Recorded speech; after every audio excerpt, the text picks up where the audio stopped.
What's the easiest meal plan to follow if you want to melt off the stubborn fat? What's more important, the foods you're eating or the amount you're eating? My name is Trent Harrison. I'm a fat loss expert and I've coached over 1,000 men over the last 5 years. Not only that, but I practice what I preach. And these are the principles that I personally live by every single day. The first things first, the number one factor when it comes to fat loss is called CICO, which just means calories in and calories out. You see, most diets work because they force you to eat less calories than your body is burning on a daily basis. This creates what is called a calorie deficit, which will cause your body to start using excess fat as fuel. But here's the catch. Yes, technically you can just eat cookies and candy and lose weight, whatever. But how will those cookies and candy actually affect your calorie deficit in the long run? Eating less isn't the only thing that matters when it comes to fat loss and changing your body composition, which just means the amount of body fat you have to muscle mass. And there are many other factors that play a big role in your fitness journey. This strategy that I'm about to share with you right now is what helped Joe lose 50 pounds in 4 months. It also helped Dave lose 40 pounds in 4 months, and it helped Nadeem shred fat with ease. The first thing that you need to focus on if you want to melt off fat with your diet is eating more protein. You know, eating more protein builds muscle, of course, but you don't know how it actually melts off fat.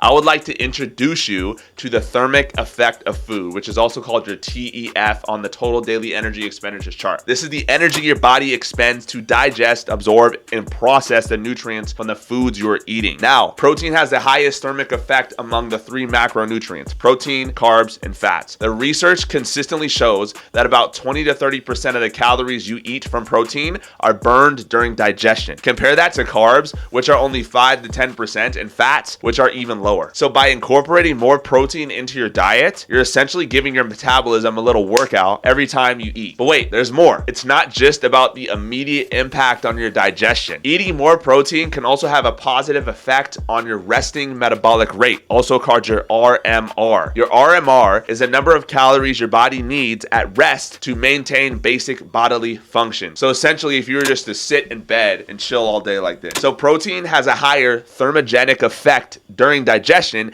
and it also plays a crucial role in maintaining and building lean muscle mass. As you increase your protein intake, your body may require more energy to maintain and repair those muscles, nudging up your resting metabolic rate, aka your metabolism, which is of course what you want. Now, if that wasn't enough for you to eat more protein, obviously you know protein is going to build muscle and get you jacked, but protein also improves your satiety levels, aka being hungry. The problem with only focusing on CICO, which is calories in, calories out, is let's say your calorie deficit was only made up of junk food, pasta, peanut butter, fries, etc. You will be starving because of the low amount of protein you're eating per day in your diet. This will make it virtually impossible to stay in your calorie deficit for a long duration of time because you will always be super hungry. So the first shift you need to make is to make sure you're eating an average of 0.8 to 1 gram of protein per pound of body weight that you weigh. So if you weigh 200 pounds right now, you should aim for at least 160 to 200 grams of protein. By boosting your protein intake, you will burn more calories through digestion, your TEF, boost your RMR, your metabolism, and decrease your hunger. So it's a win-win. The second change you need to make is eating less processed food. But Coach Trent, don't you practice flexible dieting? Yes, of course I practice flexible dieting, but let me explain. A study from the Journal of Nutrition took a deep dive into the impact on processed foods on weight management, and the findings were crystal clear. What exactly are processed foods? So I want you to think of processed foods as the laundry list of unpronounceable ingredients in the foods that you're eating. So they're loaded up with added sugars, unhealthy fats, and preservatives. Now here's the thing. These foods often lack the essential nutrients that your body truly needs and is starving for. So the research showed that processed foods tend to be calorie dense but nutrient poor. This means you're consuming more calories without the nutritional value that your body truly needs. It's pretty much like filling up your gas tank with water instead of fuel. Your engine just won't run efficiently. Now let's talk about the minimally processed foods that you should be eating. So think about fresh fruits, veggies, lean protein, whole grains, etc. So these powerhouses are packed with essential nutrients, fiber, and antioxidants that not only help nourish your body and give you body the fuel it needs to perform, but also they keep you feeling full and satisfied, very similar to the way that protein does. So think about foods with a shorter list of ingredients or even single ingredient foods. Whole, minimally processed foods have a higher satiety factor, meaning that they're going to keep you full longer throughout the day and keep your energy levels high. This is crucial for weight loss because it helps regulate your appetite, it prevents those pesky unnecessary snacking sessions, and it just makes you in a better mood for the day. Lastly, let's talk about your long-term health, because the study also highlighted that a diet rich in minimally processed foods is associated with better weight management, improved energy levels, and a decreased risk of chronic diseases. It's not just about losing weight here. It's about building a body for a healthier you and a healthier future so you can show up as the best version of yourself. So what I recommend for my clients is this: following a 90-10 flexible diet. That means 90% of the foods on your meal plan should be nutrient dense, minimally processed foods, and then you have 10% of the foods can be fun, more processed foods. So minimally processed would be like chicken breasts, egg whites, oats, jasmine rice, steak, etc. Fun foods would be like protein bars, protein cookies, cereal, etc. The third shift you need to make is how many meals you should be eating per day. You may have heard that the more frequently you eat, the faster your metabolism is. That's kind of BS. So should you eat 3 meals per day or multiple meals for fat loss? The research suggests that the total number of calories you consume in a day matter way more than the frequency of the meals you're eating. So whether you prefer 3 big meals per day or several small meals, the key is just to maintain a balance in your total daily calorie intake. What's important is finding a meal pattern that suits your lifestyle and helps you actually stay within those calorie goals. Now let's talk about your strategy. So planning your meals ahead of time can be a massive game changer.